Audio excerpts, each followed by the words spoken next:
A pair of sneakers goes on sale at 10 in the morning.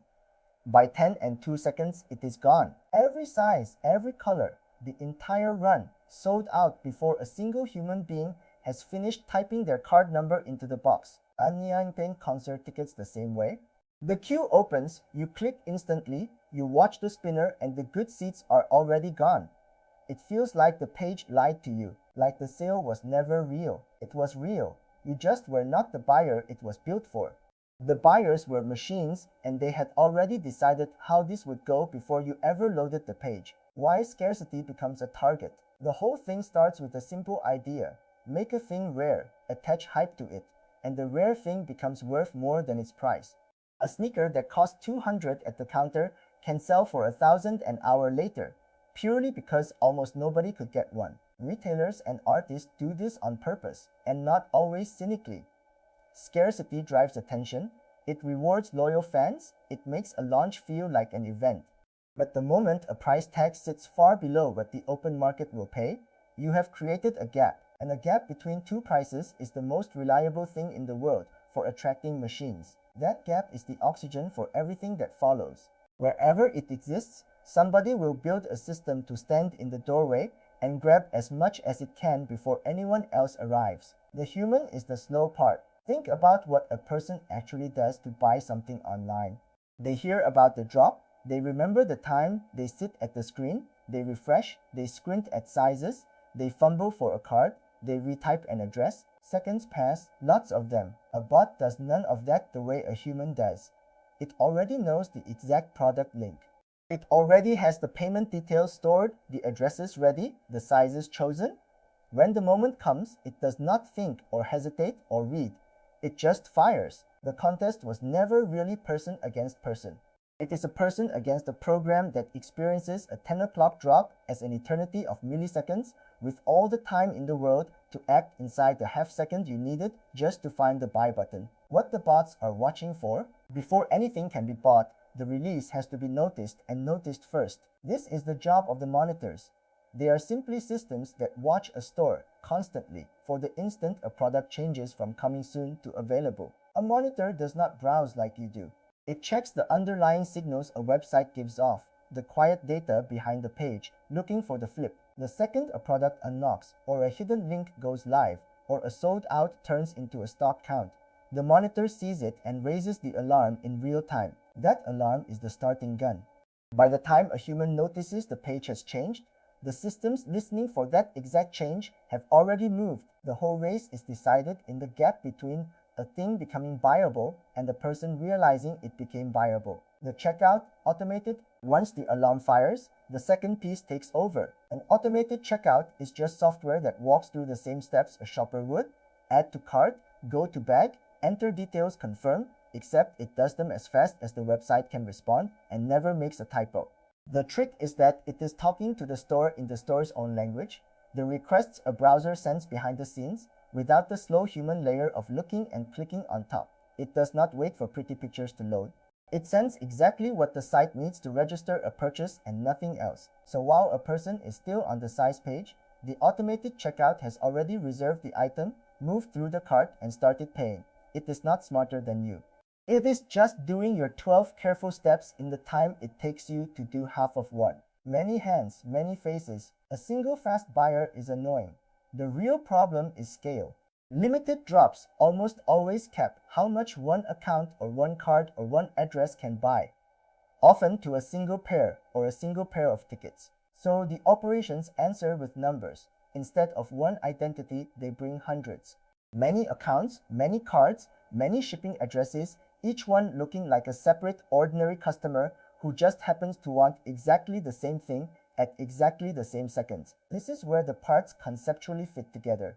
Monitors to spot the drop, automated checkout to win the race, and a wide fan of identities so that winning once turns into winning 100 times. One human running the show, presented to the store as a small crowd. Hiding in the crowd, to make those hundreds of identities believable, the operation has to hide where they really come from. A store that sees 300 orders from one home connection in 2 seconds will not be fooled. So the traffic is spread across many different network addresses. So each purchase appears to arrive from a different place. This is the part the rest of this channel lives in. Residential and mobile addresses, rented or borrowed, that make automated traffic look like ordinary people scattered across a country. The goal is always the same: to turn one machine in one room into what looks like a normal mix of real shoppers. It is never perfect, and that imperfection is exactly what the defenses are built to find. But for a few critical seconds during a hot drop, looking like a crowd is often enough. The waiting room, retailers are not helpless, and the first thing they reach for is the waiting room. Instead of letting everyone hit checkout at once, the site puts every visitor into a virtual queue and hands out a place in line, often at random, before the sale even starts. The idea is to break the speed advantage. If everyone is shuffled into a lobby and admitted in turn, then being a millisecond faster does not matter, because you are waiting alongside everyone else for a number to be called. It turns a sprint into a lottery. It helps, but it does not solve the problem. If the operation holds hundreds of identities, it simply takes hundreds of places in that lottery. The waiting room does not stop them from entering. It just changes the game from being fastest to buying the most tickets to the raffle. Rate limits and speed bumps. The next layer is about slowing things down. A website can watch how fast requests are coming and refuse anything that moves at machine speed, the way no human thumb ever could. This is the rate limit, a simple cap on how often you are allowed to ask. Alongside it sit the speed bumps you already know, the checks that ask, "Are you a robot?" The puzzles, the little tests that are trivial for a person and historically painful for a script. The point is not to be unbeatable. The point is to make automation expensive enough that it stops being worth it. The trouble is that expensive is not the same as impossible. Every one of these speed bumps has, over time, been studied and worn down. They raise the cost of botting, which thins the field, but they rarely close the door completely. Reading the fingerprint. The deeper defenses stop looking at speed and start looking at identity. Every visitor's device gives off a fingerprint, a bundle of small technical details that together describe the browser and machine behind the request. Real shoppers carry a messy, varied mix of these. Automated traffic tends to look too clean, or too identical, or subtly wrong in ways a real browser never is. When a store sees 300 different accounts all carrying the same odd signature, it stops believing they are 300 people. The disguise that lets a bot blend into a crowd is the same disguise that at scale gives the crowd away, so the operators spend real effort making each identity look unique and human, and the defenders spend real effort spotting the seams. It is the central cat and mouse of the whole field, played out in the space of a single checkout, watching how you behave. Beyond the fingerprint sits behavior. A real person moves a mouse in lazy, imperfect curves, scrolls, pauses, hesitates over a size, mistypes and corrects. That human messiness is hard to fake convincingly, and the defenses have learned to watch for its absence. Traffic that moves in perfectly straight lines, fills a form with no hesitation, and arrives at the buy button by the most efficient path possible does not look like a tired person on their phone. It looks like exactly what it is.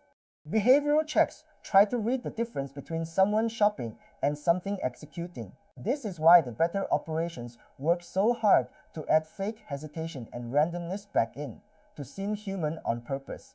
And it is why the defenders keep raising the bar for what counts as believably human. Neither side ever fully wins. The order that vanishes, the last line of defense, happens after the sale looks over.